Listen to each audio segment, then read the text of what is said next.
Okay, the big 2-6. We made it to 2026. And this is actually my first video of 2026 after that little run back in 2025. And there's a reason for that. Every time I try and think of something, it just kind of blows up into this, perfect idea of something that I can do. And I kind of think myself into paralysis, and I guess now I'm just kind of pushing my way through that. And I thought I'd put some nice cinematic B-roll on for you guys in the background. So this is my first kind of attempt at filming some real life stuff of me training or just generally living life.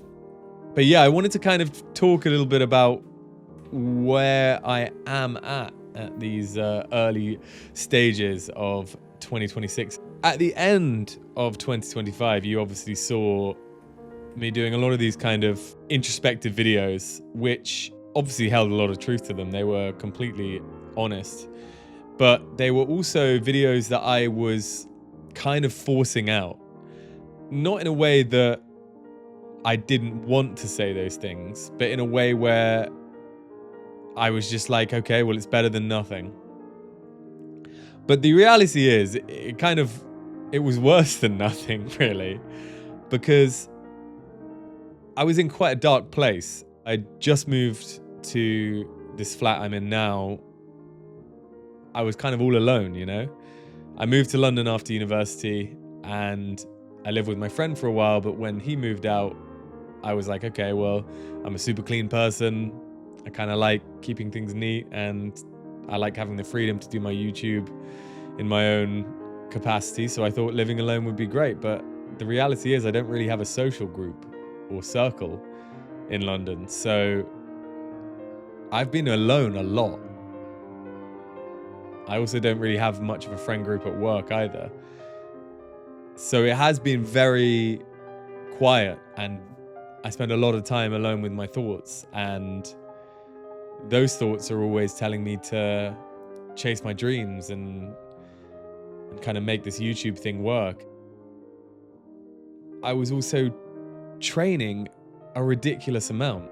I was going to the gym 5 times a week and doing strength training there that would often be an hour to an hour and a half long, because I'd take my time filming things or, just generally take my time.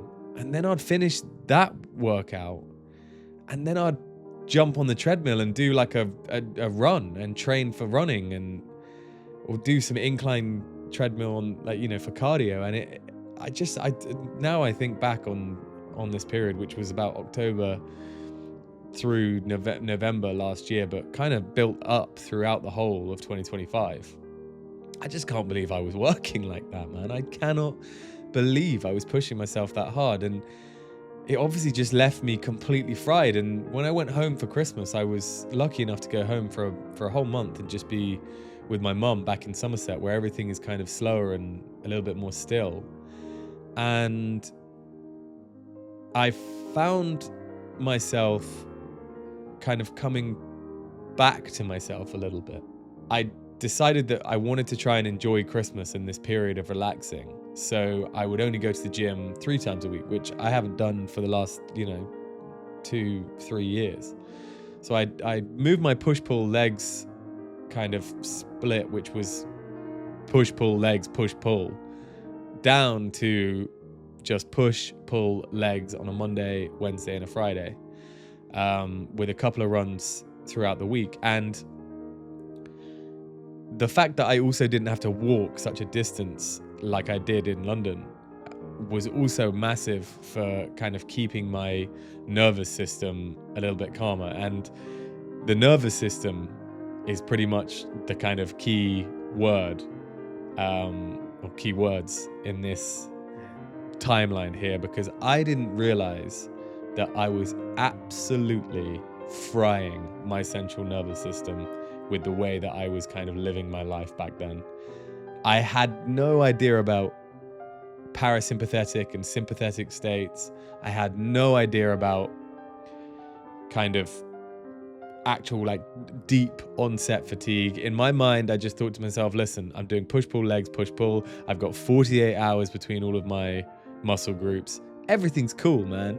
I'm good.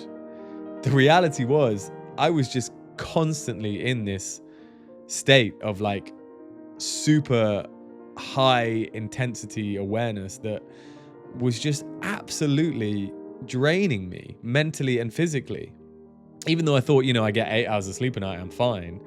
I was just constantly never fully recovered. And then combine that with the fact that I would then come home after these massive gym sessions that would take me upwards of 3 to 4 hours sometimes. Half an hour to walk to the gym, an hour and a half in the gym. Then I'd do like an hour of cardio and half an hour back. And I'd get in and I'd just be like, right, now I'm going to try and do something creative. And my brain is just completely fogged up and, in no state where it can be creative or play or have any passion over what it was doing. And then combine that with this crazy diet that I was on. Essentially, I was massively restricting calories throughout the week and then binging on the weekends because I had no social stuff to go to. I had no real kind of desire to do anything other than kind of sit on my computer and play games with my friends or by myself.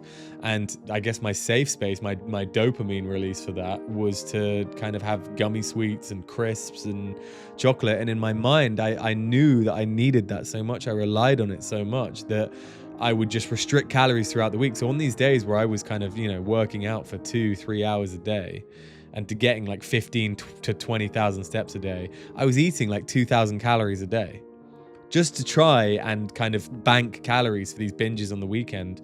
But I couldn't outrun them. I couldn't outlift them.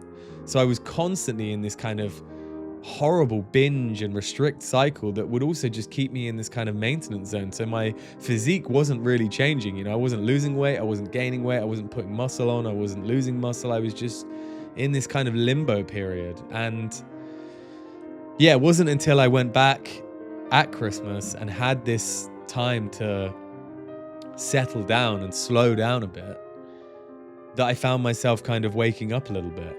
And I found myself for the first time being kind of curious about things that I haven't been curious about for years. I was watching history documentaries. I was going down Wikipedia rabbit holes. I was just having the little flitters of creative ideas that were exciting me rather than making me feel like, oh my God, I've got to get this out. And it's a complete reflection of my self-worth. And when I put it on YouTube and I get 100 views and, no likes, and it's just constantly going around in circles, I'm taking that as, evidence that I'm just not who I always thought I was. I'm not this kind of creative, charismatic soul that can attract an audience. And yeah, combine that with the training and the absolute state that my CNS was in, central nervous system, for those guys who aren't clued up, by the way. Yeah, it was a dark place. It was a dark time. And so when I got back to London, I knew that it couldn't go on like that. And so for the last, month and a half, I've been doing everything in my power to kind of sort myself out, basically. And it's a long process, and I still am not 100% there. But I'm there enough to be able to make this video, and that is what counts. If you stuck around and listened to this kind of earnest monologue that I'm giving for this long, then you are a real one, and I appreciate you more than you probably know. For now, I just wanted to put something out, kind of show you guys a little bit of the stuff that I have been doing behind the scenes, which is basically just kind of learning camera work a little bit more, and kind of give you a bit of an update. But right now, things are okay. I am training a little bit more healthily. I'm preparing myself properly for this half marathon I've got next month in March. I'm doing a lot of running. And most importantly, my diet and my recovery and everything is in a much better place. And if you've stuck around this long, thank you. And I will see you in the next one.